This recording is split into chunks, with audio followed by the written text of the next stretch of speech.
भगवान के श्री चरणों में पहुंच सकता है।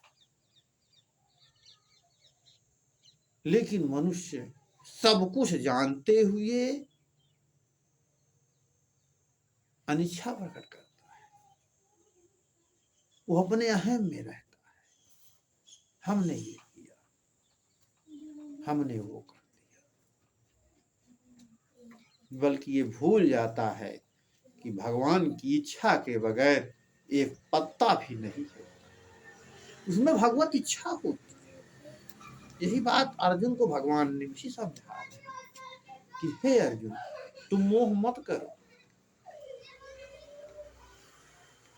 जिनको सोच रहे हो ये अपने हैं, ये अपने हर तीर बाण और तलवार पर तुम्हारा विनाश हो जाएगा।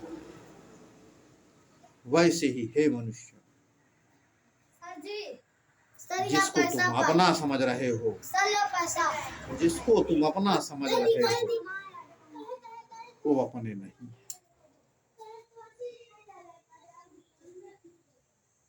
एक दिन सब छूट जाए। एक दिन तुम्हें चाहने वाले ही तुम्हें छोड़ देंगे। जब तुम काल के वश में चले जाओगे, तो कोई तुम्हारे पीछे रोने वाला नहीं रहेगा। पत्नी कितने दिन?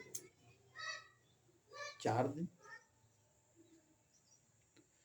मित्र तो जैसे जैसे लकड़ी की आग ठंडी होती है, वैसे वैसे उनके नेत्रों के आंसू भी ठंडे हो जाते हैं। पुत्र कितने दिन रोएगा? जब तक वो मुखाग्नि दे दिया, आग में दे दिया, उसका रोना धोना समाप्त। माता कितने दिन रोती है? वो थोड़े ज्यादा दिन रोती है। लेकिन सब इस मोह माया रूपी संसार में सब थोड़े दिनों बाद इसकी चकाचौंध में सब भूल जाया करते हैं। सब अपने अपने में मस्त रहते हैं।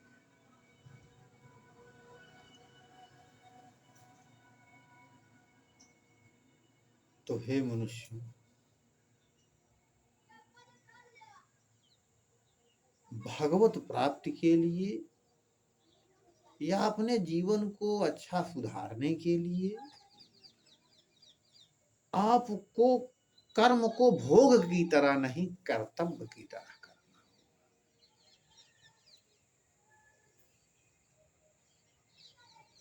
स्थिर प्रज्ञ बनना। हम आप रोना रोते हैं कि हमारे बच्चे संस्कारित नहीं,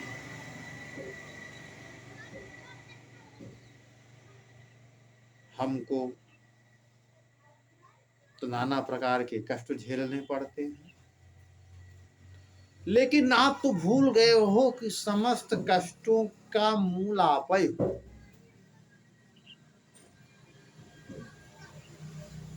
आप अपने अंदर वो वातावरण नहीं तैयार करना चाहते।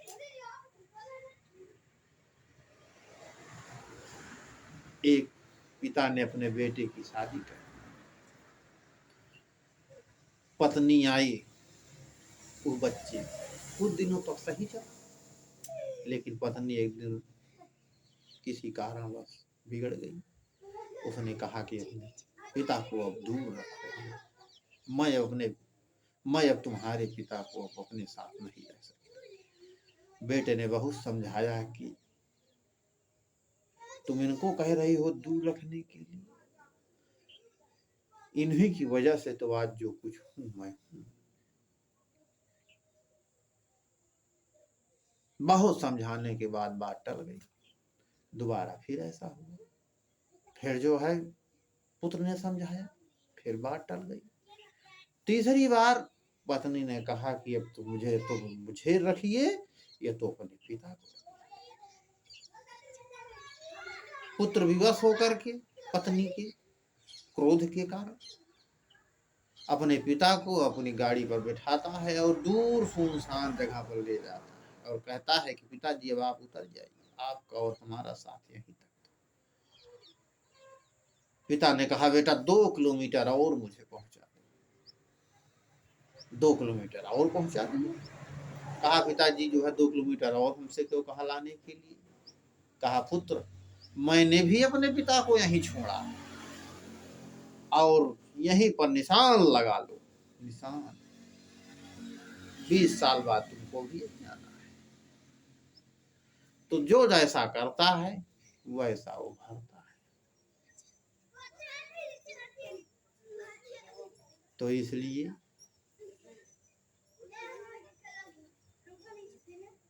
जो भी कार्य होता है उसमें अपने विवेक का प्रयोग, जो भी कर्म करिए विवेक का प्रयोग। जैसा आप कर रहे हैं वैसा आपको करना होगा।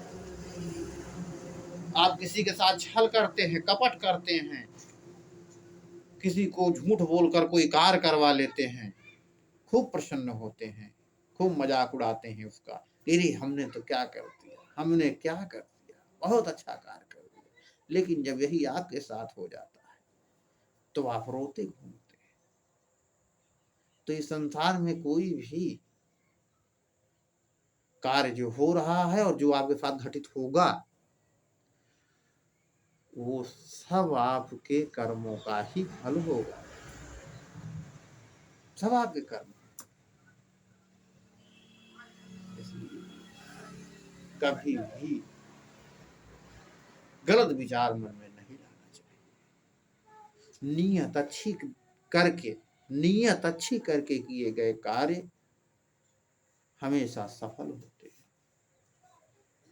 उदाहरण देख लीजिए, महाभारत में शकुनी और दुर्योधन ने पांडवों को समाप्त करना चाहा, जाने कितने जो है नाना प्रपंच रचे, कितने प्रपंच रचे।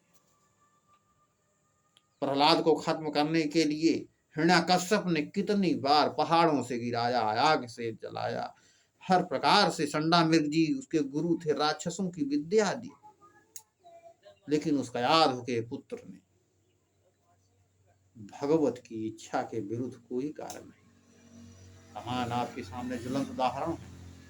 फिर भी हे मनुष्यों, इसको जान लीजिए कि कर्म अच्छे करोगे तभी अच्छे फल मिलेंगे, कर्म अच्छे नहीं करोगे फल खराब हो जाएंगे। इसके तुम ही कारण होगे, तुम ही कारण होंगे, तुम ही कारण होगे, दूसरा कोई और नहीं।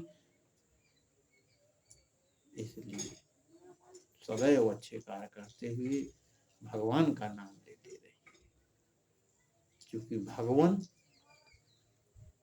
आपको अच्छे कार्य के लिए प्रेरित करेंगे। जय श्री राम, जय श्री राम, जय श्री राम।